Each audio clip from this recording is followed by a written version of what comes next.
దేశ రాజకీయాలపై సుప్రీంకోర్టు వ్యాఖ్య ఆందోళనకరమని, కొన్ని విధానాలపై ప్రక్షాళన అవసరమన్నారు సిపిఐ నేత చాడా వెంకటరెడ్డి. సిద్దిపేట జిల్లా హుస్నాబాద్ పట్టణంలో వారు మీడియాతో మాట్లాడుతూ, ప్రపంచంలో అతిపెద్ద ప్రజాస్వామ్య దేశం రాజకీయాలతో అపహాస్యం అవుతుందని, పార్టీ ఫిరాయింపుల చట్టం పకడ్బందీగా అమలు చేయాల్సిన అవసరం ఉందన్నారు. ఎవరైనా పార్టీ ఫిరాయిస్తే వారిని తక్షణమే పదవి నుండి తొలగించే చట్టం తేవాలన్నారు. ఎన్నికల సంఘానికి స్వయం ప్రతిపత్తి ఉండాలని అభిప్రాయపడ్డారు. రాజకీయ పార్టీలు అధికారంలోకి రావడానికి ప్రకటించే ఉచితాలకు విలువ లేకుండా పోయిందన్నారు.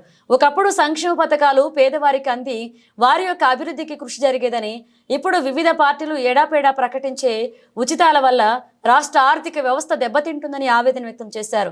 ప్రజలను ఆశల పల్లకిలో ఊరేగిస్తూ రాజకీయ పార్టీలు తమ పబ్బం గడుపుకుంటున్నాయని విమర్శించారు. డబ్బున్న వాళ్లదే రాజకీయం అయిపోయిందని, నిజాయితీ పరులు యువత రాజకీయాల్లోకి రావడానికి ఇదో అడ్డంకిగా మారుతుందన్నారు. ప్రజలు కూడా గమనించి సరైన నాయకుల్ని ఎన్నుకోవాలని వెంకటరెడ్డి పిలుపునిచ్చారు.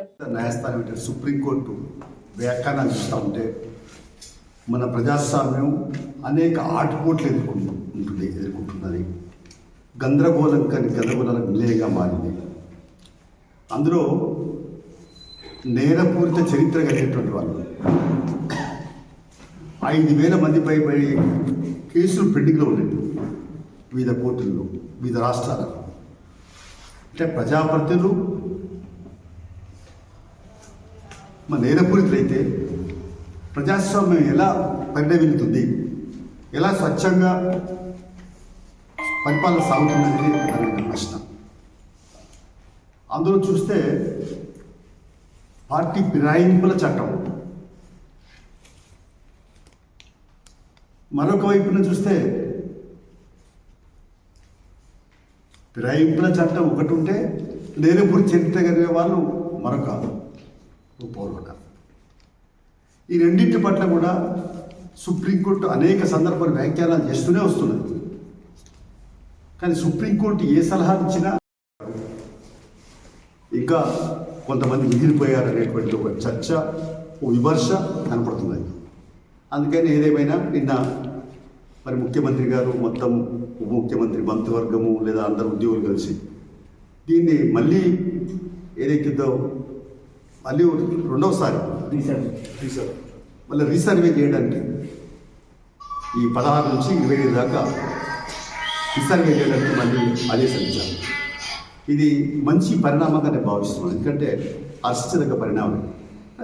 ప్రజలందరిలో చర్చ ఉన్నది. ఇది అది సర్వే పూర్తి కాలేదని బాగున్నది. రీసర్వే ఇంకా అవకాశం తక్కువ అందరూ మళ్ళీ చేసుకొని ఇప్పుడు మళ్ళీ పేరు నమోదు చేసుకొని అంటున్నాను. మంచిదే. అయితే మేము చెప్పేది ఏంటంటే ఈ రీసర్వే ద్వారా ఎవరైతే సర్వేలో లేరో ఇప్పటికీ సర్వేలో పాల్గొనలేదో వాళ్ళందరూ కూడా పాల్గొనాలని, అంత కులగన జన లెక్కలన్నీ కరెక్ట్ రావాలని, బీసీలకు 40% ఏదైతే అన్నారో అది అమలు పరచాలని, ఇట్లాంటి అనేక అంశాల మీద కూడా రేపు తప్పనిసరిగా మా పార్టీ రాష్ట్ర కార్యవర్గ సమావేశాలు రేపే ఉన్నాయి. అందరూ కూడా చర్చిస్తాం, మాట్లాడతాం. పారదర్శకంగా రానున్న కాలంలో ప్రభుత్వాన్ని దృష్టికి తీసుకెళ్తాం. ఈ స్థానిక సంస్థల్లో కానీ, అన్నింటిలో కానీ, ఉద్యోగాల్లో కానీ, విద్యలో కానీ ఈ స్థానిక అనే రిజర్వేషన్ సమన్వయ పద్ధతుల్లో ఒక పకడ్బందీ సిస్టాన్ని ఏర్పాటు చేయాల్సిన అవసరం అని చెప్పి ఈ సందర్భంగా తెలియపరుస్తుంది.